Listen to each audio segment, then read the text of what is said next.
Today, we're going to talk about physical fitness and marketing a physical business to help you grow your business. My guest today is Matt Benvie, the owner of Evolve Fitness in Halifax, Bedford, Dartmouth, and Enfield. This is The Real Bottom Line, where we tell entrepreneurial stories about true grit and perseverance from frontline business owners themselves. Now, let's get started. Welcome, Matt. Thanks for having me. That's excellent. I'm so happy you're here. I always ask this question because I'm fascinated by the journey from people who may have had real jobs, I call them, or whatever, and then they become business owners. How did that journey work for you? Okay, this might be longer than half an hour. The journey, it's an interesting journey. So I have never had a job since university, a traditional job. So Mitch and I both, so Mitch is a co-owner of Evolve as well. He came on later after I started it almost 14 years ago. And I didn't really start Evolve. So Mitch and I both wanted to be phys ed teachers. We had a very amazing childhood with coaches that went so far above and beyond. And I'd love to tell those stories about those guys and what they did for us and the supportive family and everything like that. And our thing was, hey, we want to coach. We want to coach sports. We want to be like them. And we want to be phys ed teachers because we're into all of that stuff. So I went to St. FX, Mitch went to Dow. We both did kinesiology. We both found out and we'll get into this stuff too, is that there's not much accountability to being a good student when you no longer have sports after school, or nobody cares if you show up to class. So Mitch and I's grades both plummeted from honors with distinction, I think, or honors to, I did 5 years at St. FX because I had failed so many courses. And the 5 years, I wouldn't be here if it wasn't for that fifth year. So it's a really interesting thing. So I got into personal training, was 2 academic courses at St. FX. I'll try to keep this as short as I can, but it was 2 academic courses at St. FX. I took them both. Why not? It's a good tool in the toolbox. And I was just getting into exercising more regularly and lifting weights at St. FX. And so I got my certification, my summer of my 4th year leading into my 5th year. I went on Kijiji, which Kijiji, I think, so this would have been 2008 or 2007. And I had never been on Kijiji before. And I was working my father worked for 37 years at the Home Hardware in Divert, the warehouse in Divert. Oh, wow. So all of my university summers, I worked night shift there from 11 o'clock at night until 7 o'clock in the morning. And lots of lessons there. It was a great place to work, great employer. And I went on Kijiji and I will never forget the ad. It said professional parents looking for a trainer for their 2 kids. Son's a hockey player. Daughter is going to St. FX to try out for the soccer team, and preferably a kinesiology student. And I emailed them back and I said, listen, I work until Friday. It was Sunday night until Friday morning. I said, I work until Friday morning at 7 a.m. I'll come up every Friday, Saturday, Sunday and train the kids. I'm friends with the soccer coach at St. FX. I can, build some connections there if need be. So I came up to meet them. I will say them by name because I love them to death. The Legay family, Tina and Doug Legay. And they have 5 children, and it was the youngest of their children. They're the most amazing family you'll ever meet in your life. And so I trained the kids for the summer, and I picked up a couple other clients. And then I went back to St. FX, and Christina came to St. FX, the daughter, and we just kept in touch, became friends. And that next summer, I got a membership to several local gyms in Halifax, which you're not supposed to do. And I trained people from Kijiji, basically, wherever they wanted to train. And I wanted to coach. I really did. I wanted to coach basketball. I had been coaching for 2 years at St. FX in basketball, the Bantam boys rep team. And I was volunteering every Saturday morning for a few hours, just with all the different programs. So I reached out to a bunch of coaches, and one of the coaches said, hey, can you train my son and his friend and at Dalhousie's? And I lived right by Dal. So I said, great. So I started training them. My high school soccer coach was training the Canada Games team, or he was coaching the Canada Games team. He got me a client from there, Eric Merchant, who's now a great physio and a great friend, family friend and everything. So he became a client. And then I just kind of picked up some clients here and there. And I had one negative experience at New Bodies where I had to turn around and leave because I saw somebody that I knew who was a trainer there and would have tattled on me for having a membership there. This was before it was called Good Life. And so I was walking down the street in Halifax one day, and I saw this Evolve Fitness on Clyde Street and just down from Spring Garden. And I walked in and I said, it was for sale. So I went in and I talked to the owner. He had 3 kids at the time. He now has 4. His wife was Australian and her family was in Australia. The oldest was starting school, so they decided to move to Australia. to put all the kids through school there. So I got some advice, and the advice was don't do it. And I said, I was all for it because it's already a gym. Like it was a one-on-one personal training studio. I need to do this. So the Legates helped me out a little bit, and the owner financed it over a pretty significant amount of time. It wasn't a large amount of money, but when you have $0 in the bank account and no business background or lawyer background, can't afford a lawyer or any real good advice, I did that. And that was kind of day one of becoming a true business owner, and having, previous to that, I just had the membership. So I was probably $100 a month in overhead, and then immediately walking into probably, $6,000 a month in overhead and a handful of clients. So that's what it was. Baby, sink or swim. Yeah. How did you go get your first sets of clients then? Now that you've been going out and getting it from almost ad hoc referrals, did you start at that point being a little more deliberate about pulling in your clients? I still didn't know what marketing was then, I would say, because I'm a pure sports and kinesiology background, and I utilized Kijiji. I printed flyers that didn't work, and at first it was just, you start a gym and you think, hey, Matt Benvie owns a gym, everybody's going to want to come here. And they will come. Yeah. And they didn't come at first. And so I think just the visibility of that location, because the liquor store was right across the road, some visibility there. I did pick up some, and probably because of the liquor store, I picked up some really great DAL students as clients, and some of them are still friends to this day. And I took over some clients from the previous owner, not many, but a few, and they're still friends and clients to this day, almost 14 years later. So yeah, as far as like getting new clients, it was, I think, just visibility to start for the first year or two before I started realizing that I needed to do more. And then your brother joined. How did that happen? And how have your roles evolved? Yeah, so Mitch he graduated a year earlier than me. He graduated on time, even though our grades were pretty similar. And he went to Korea to teach English. He took the first flight of his life, and he went to South Korea, and he taught English for 3.5 years. So that would have been 2.5 years in business. And at some point, I don't really remember what was going on. He'll laugh and tell you that he saw a picture of me more muscular than I even am now. I was at kind of my highest, like, bulky weight, and he decided that he needed to start working out on that day when he saw that picture.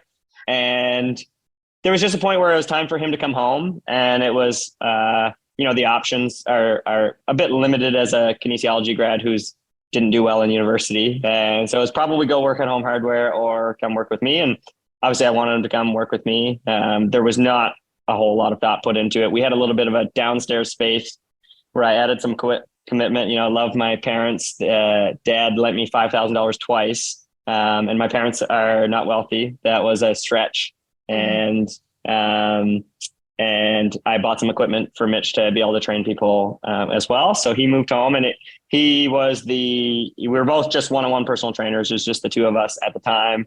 There's a Victoria Shoup story in there, and I don't know if you know Victoria, but she works with us now. Victoria was working for me at the time, and unfortunately I couldn't keep her because I had to have my brother. So it was actually probably worked out great that she left and came back, and she's just an amazing friend and one of the most incredible trainers that I know. But yeah, Mitch and I, we were just both trainers at the time, and my job was to run the business, even though at the time I was not running it very well. It's just kind of going with it, and there's lots of layers to that whole story. And then over time, we moved and we expanded, and we hired Alan Dalton, who's 8 years now with Evolve. And that's when I started getting some coaching and reading more about the other side of the business and the marketing and how to get clients and how to retain clients, and started falling in love with that side of things and recognizing, starting to hear people when they say you can't do it all. And at some point you can't be the best at everything in the business. And at that point, I would say Mitch was becoming like the star trainer. And, this is every business. Everybody wants the owner. Then nobody wanted to train with Mitch, and then everybody loved Mitch, and then nobody wanted to train with Alan, and then everybody loved Alan. And it's just like a progression. Yes. Right. And I was slowly, finally, I was like, I need to spend more time trying to grow the business, because I knew that we had something special, and I knew that we cared a lot about our clients and community, and we needed to figure out how to do more of that. It's interesting. I'm a big fan of the E-Myth Revisited by Michael Gerber. And so you started out as a technician doing a little management, then you became a manager. But on the entrepreneurial side, do you guys still share the vision of the business? Like, do you work on that together, or is that all you, Matt? Like, how do you guys break that piece up? Yeah, I fully relate to that book, and I've read it a couple of times. And Mitch is still the technician. Yeah. He's again, no pun intended, he's starting to evolve a little bit away from that. We're just on different timelines, I would say. Mitch has a really great Amazon business right now, and that's his opportunity. You know, it's tough as twin brothers, and we're competitive and everything like that. And this is my baby, and my vision will always be the vision, I think, and maybe that'll change. So it's more so me, the visionary, and then trickling down. And feel very lucky that I have a twin brother who cares as much as I do. And we pretty much, I mean, we're aligned in that there is some strategy now more than ever, but the strategy is always just to be really nice to people and help them as best we could. And I, you know, just that's kind of what it was, and it's worked. And we kind of lead with heart and figure it out as we go. Now we're learning, you know, that can have, you know, there can be lessons learned in there, and you need more strategy, and you need to be thoughtful about even things that lead with heart need thought sometimes as well, especially when you have a bigger organization. You know, when it was just me, Mitch, and Alan, we were just buddies who figured it out, right? And now it's like we're not have a buddies. beer and solve this problem.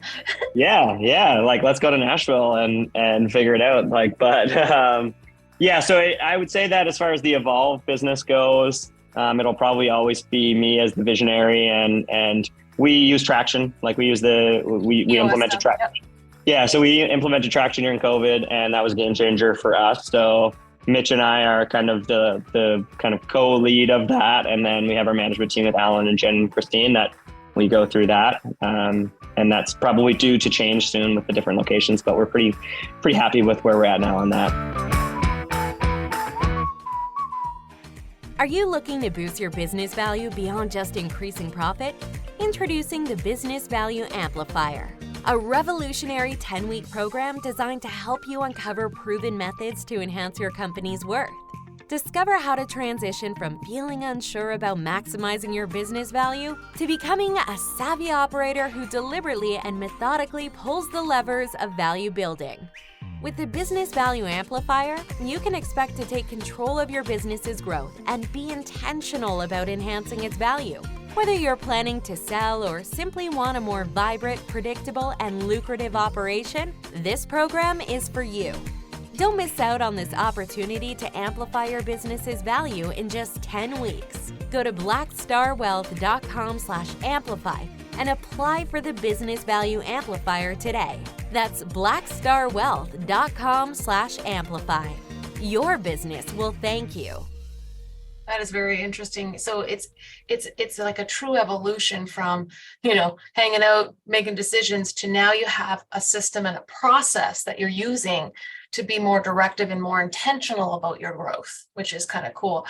I love the story about your brother and how that's evolved. I deal a lot with entrepreneurial couples.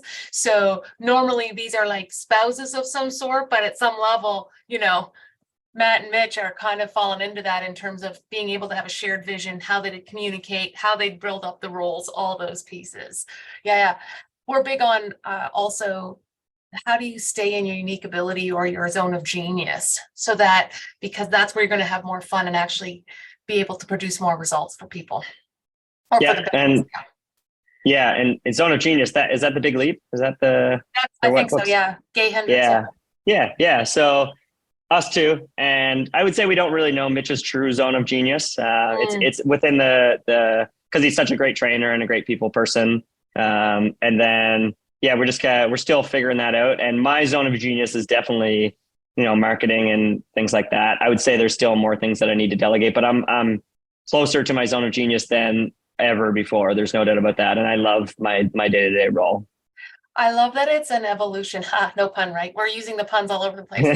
However, I love that, you know what? We don't wake up knowing all the answers. You know, it's not like one night you have a dream and all of a sudden the way is totally clear, right? So, and I think sometimes people have undervalue the delayed gratification, or the fact that, just having the right inputs will lead to the story, or to the output you're looking for, which in some cases is a definition of zone of genius.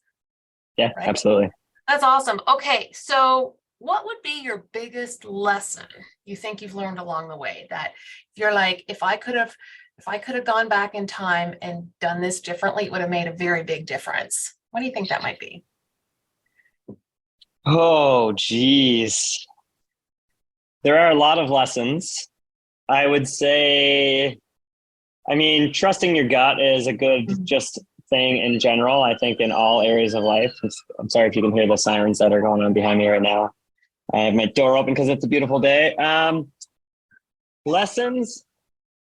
I mean, this is a big lesson. I mean, get your stuff right with your bookkeeper and your accounting, so you don't have to mess with the CRA too much, which I had to, but they were great to deal with, actually. And yeah, I would say, everybody thinks, your passion is really important, and you can make a business out of any passion. And I think that is true, but you also need to make money. So I'm very blessed in that I have this passion, and it is something that I've been able to make money with. But a lesson would be that it's not easy, and there's no such thing as an overnight success. People will think you're an overnight success and not see all of the work that you put in. I guess, yeah, that kind of coming full circle now that I talk it out. But yeah, that expect it to be hard.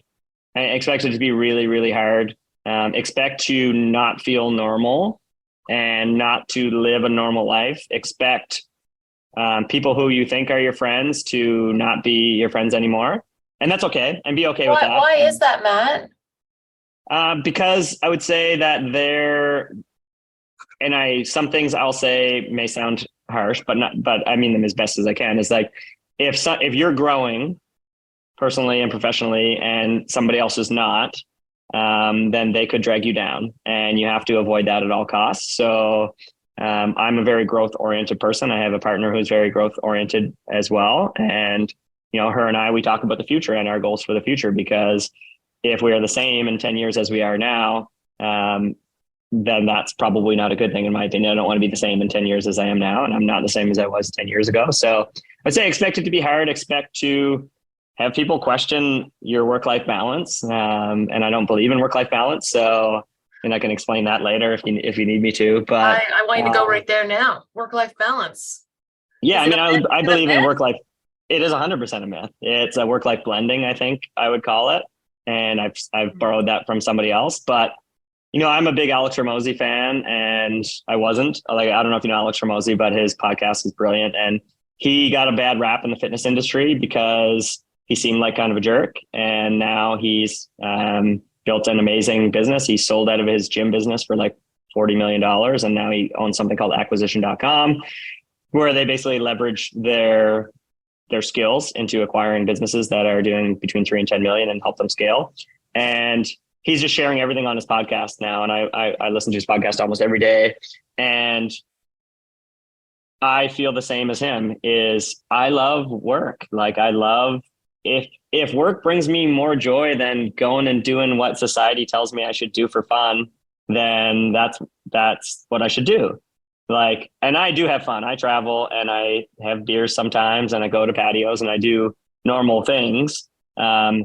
But I also work all the time, and I work every single day, and I love to do that. So if Joe came up to me and said, you don't have work-life balance, like, you need to go to the patios more, like, you need to do this or do that or go for a walk or whatever. And it's just like, well, why? That will make me less happy. So it's like, if we're doing things to make us happy, and working makes you happy, then work more.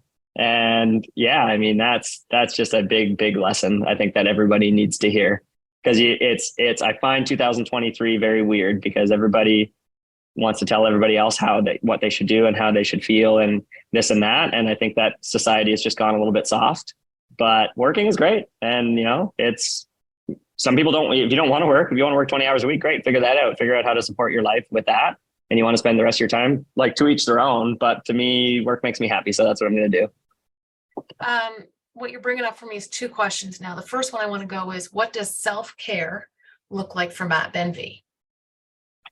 Self-care for Matt Benvie is a country concert, and a beach. Yeah, I absolutely am obsessed with live music. That's, I get emotional when I go to concerts. I get, when I hear a great country song, I get emotional. I just talking about it, it makes me a little emotional. And I love being outside in warm weather. So I'm not going to be somebody who's going to go to the beach for 8 hours, but I'll go to the beach and read a book for 2 hours, and then I'll go for a run or a walk or something like that. And I like to sweat outdoors. I don't like to sweat as much indoors. My workouts are not as intense as your workouts at Evolve Fitness. But it's hot today. I'm going to go for a run later. I'm going to love every minute of it. And so, yeah, self-care with me and spending time with my dog and girlfriend. That's a newer thing for me because I'm in a great relationship and I love my dog and all of that stuff. But yeah, and that's it. I don't really watch, I'll watch movies on airplanes sometimes, but self-care for me is music and warm weather. Thank you. When it comes to, when we look at what your comments were about when you're doing what you're happy because you love it, is that the same as hustle culture, or is that different than hustle culture? Yeah. Because I kind of touched on that a little bit because Gary Vee is the ultimate hustle culture guy, and there would be a lot of people. Is he now finally? Yeah. Because he has a partner now and everything, right? So good question. I would say it's a fine line, and everybody's definition is probably different. I think that I think hard work is important, and I'm always going to think that. And that's where I tend to gravitate more towards people that have that strong work long and hard. Yeah. But I don't necessarily believe in it, because if I could work less and delegate more, maybe I would play more golf.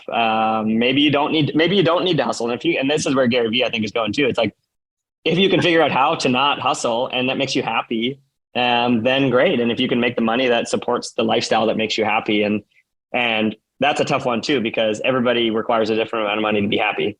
So it's hard to just be like, you just need this salary, or you need this side hustle to make this much to replace your salary to do blah, blah, blah, blah, blah, yada, yada, yada. People are going to be happy on different income levels. I'm going to be happy when I can go to a concert whenever I want and sit in the front row. Yeah, I'm all about the quality of it too, Matt. I've become a concert snob. I have to see their faces. I don't want to watch it on a screen. Yeah. The thing that comes up now that I want to ask you about is, you're making me think of one of the things I do for my clients is help them come up with this, what I call the power number. And that is the number that they know their life is completely sustainable from there on in. And so now if they hustle afterwards, it's because they want to, not because they have to pay a bill. So yeah. I feel like that, and that is different for everybody. Like you just said, the number and the lifestyle and what's important, what people love to do is all so different. It's so good. Oh yeah. Mitch and I have a childhood friend, and Mitch has gone to visit him. He made a ton of money in the oil fields as a petroleum engineer. And now he lives in Florianopolis, Brazil with his wife and 2 kids. And he doesn't work very much, and he enjoys the crap out of doing his jujitsu and spending time with his family. And, he doesn't, and I don't want to talk. Mitch is closer to him than I am. I wouldn't be able to do that personally because I would need to fly to Nashville too often to go to concerts. And I don't think that I could afford it on, I don't want to speak to how much money he has because I really don't know, but that's what he's living his dream. Hey, growth-oriented business owners, are you ready to take your business to new heights and connect with like-minded entrepreneurs? I would like to introduce you to the Elite Growth Community, your ticket to a world of learning, sharing, strategizing, and problem solving. Our monthly live events will bring together successful business owners just like you, who are making over 6 figures and have been in the game for at least 2 years. And the best part, your first event is absolutely free. So try it out and see if it's the right fit for you. And after that, for just $17 a month, you'll unlock unlimited access to our exclusive community where you can accelerate your business growth like never before. No commitments, month to month, Don't miss out on this amazing opportunity to join the elite growth community at blackstarwealth.com/elite. Sign up today and watch your business soar to a new heights. That's blackstarwealth.com/ELITE. Hope to see you soon.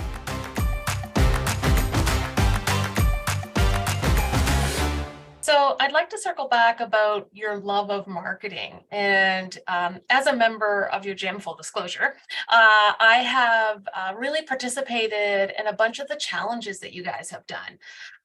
What is that as a marketing tactic for you guys? And where did it come from and how's it working? Okay. Great question. So I have a presentation on this because 6-week challenges are dead unless you do them the way we do them, in my opinion. Yeah. So 6-week challenges is a widely used marketing tool for gyms, specifically in North America for sure. And I've had lots of coaches and I see what's happening. And what the 6-week challenges started out as was a rapid weight loss program. And it was, and then it evolved further into rapid weight loss. And so I would say it started just as like an offer to join the gym, like an offer, hopefully you can't resist to join the gym, and like a low barrier offer. Like a lot of gyms were doing like 21 days for $21. That was a big thing. This is 10 years ago. Yeah. And so I said, we need to do a challenge, and we did our first challenge it was May 1st of 2013. We did our first challenge, and it's a group the marketing sells a group atmosphere. It's a promise of great results in a short amount of time, which we've gotten away from because we've learned our lesson. But that's what it would be. It's a promise of results in a short amount of time. It's 21-day fix. It's everything that you see that we no longer align with. I would say we didn't really know what we aligned with. So that first 6-week challenge and you don't know this, but one guy lost 58 pounds. And then I know for sure that he gained it all back. And then another guy who I was friends with, like, people were eating McDonald's before their first weigh-in and then starving themselves. And I'm like, this is not what this is designed for. So the next challenge, we put in rules where if you lost more weight in your last week than any other week, then you're disqualified. If you ate McDonald's before or went, then you're disqualified and all the stuff. And where it's, again, the puns, where it's evolved to is more of a habit-based thing. And letting people decide what their goal is, rather than here's a challenge, it's for weight loss. That's what it is. But I will say I struggle with it ethically. I wouldn't say ethically. I struggle with it because people like short-term programs. I don't believe in short-term programs, but they're great to get people in the gym, and the way I market is to get people into the gym at all costs and then show them what Evolve is. So I don't think I would ever say come to the Evolve like detox or cleanse or something like that. But if it meant getting them into the door and to show them that a cleanse and a detox is not a good thing, and that we need to build healthy, sustainable habits, then I would do it, because they're just going to go somewhere else. So it's to figure out that offer. And that's where 6-week challenges are. And I'm kind of veering away from your question a little bit. I wish I could give you a better answer, but it's like a short-term thing. People think it's attainable because it's only 6 weeks. If it was a 12-week program, less people would join for sure. And then you have the promise of the great success. And then the group atmosphere is really what sells it. And big incentives. So we used to have way bigger prizes than we do now, and we still get as many people to join or more. So incentive of big prizes and everything like that. I would say that's like the kind of marketing hook behind it.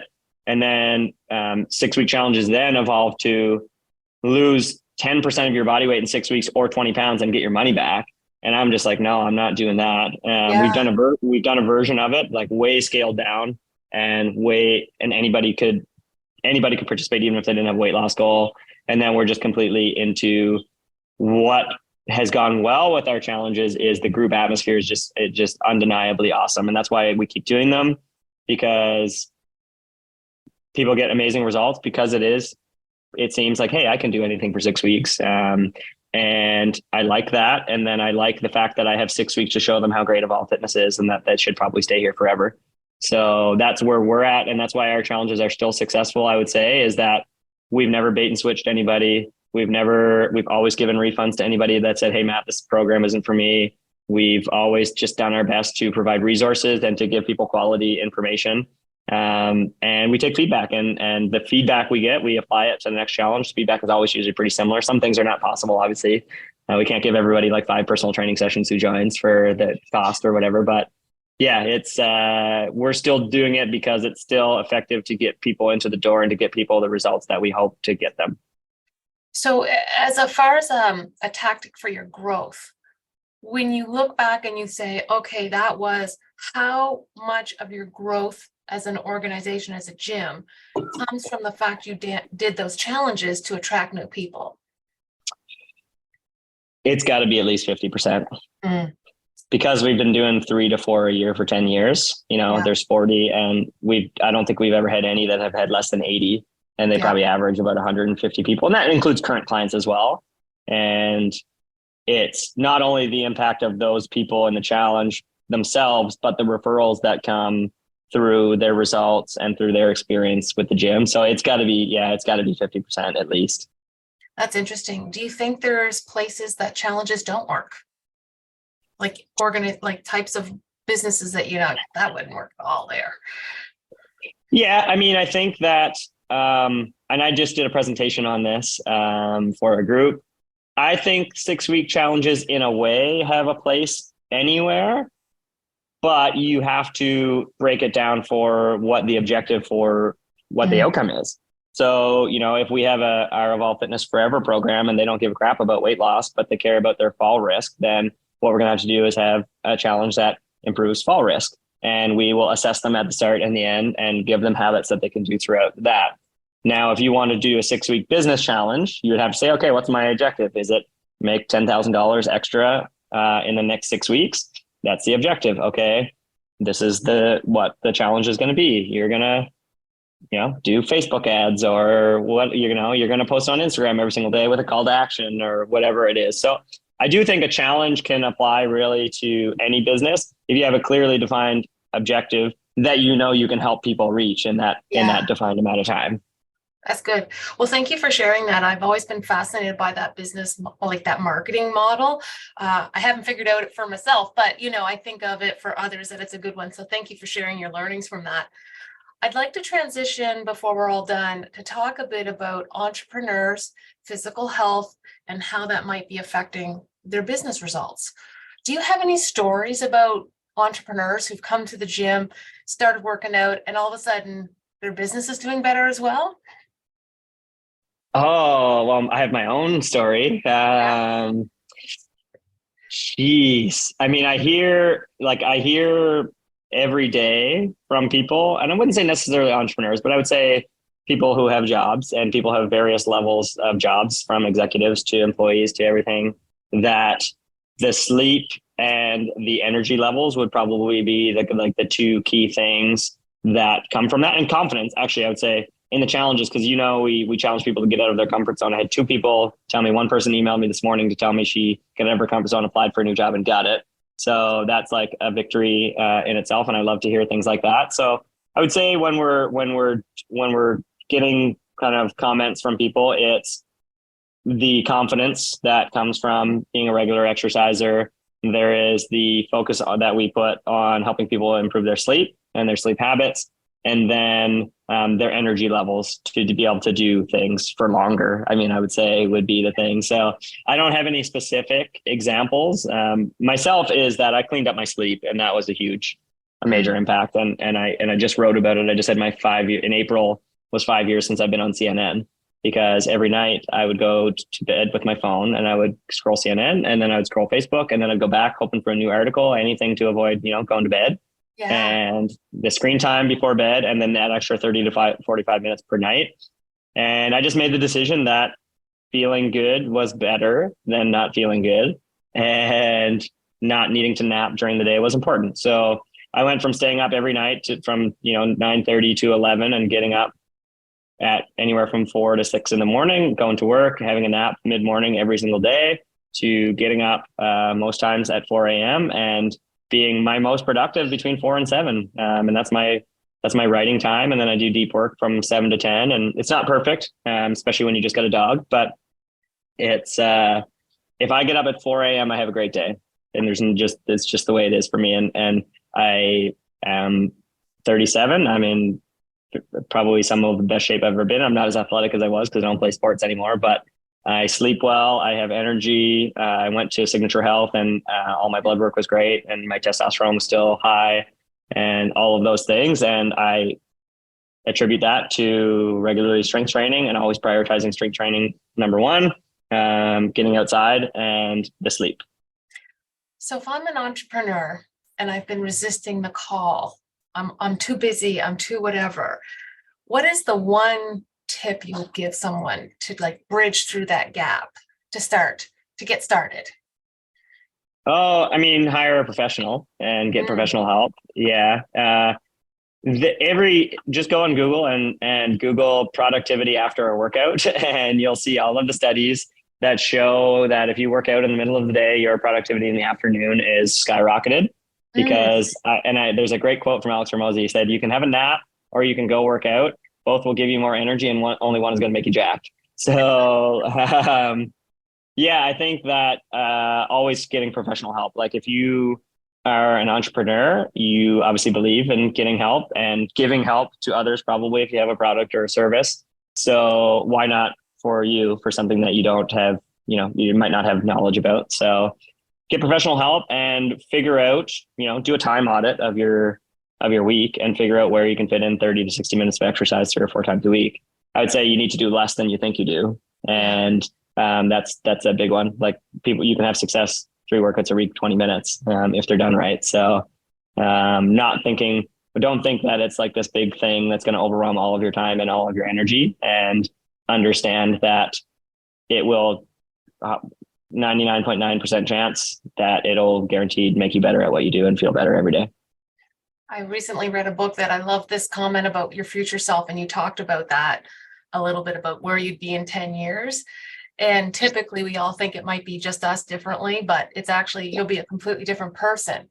And what I love is that line, everything you do today is an investment in your future self or a cost to your future self.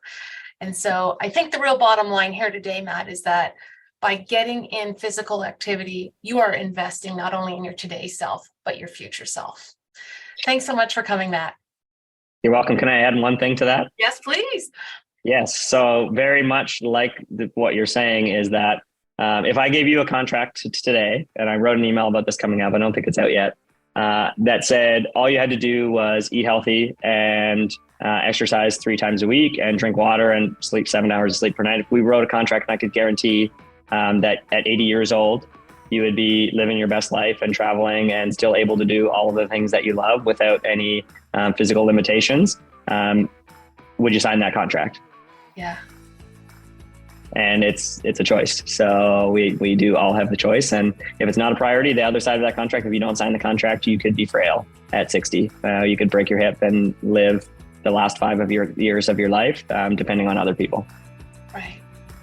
So true. Thank you, Matt. You're welcome. Thank you for listening to The Real Bottom Line. This show is produced by Black Star Wealth.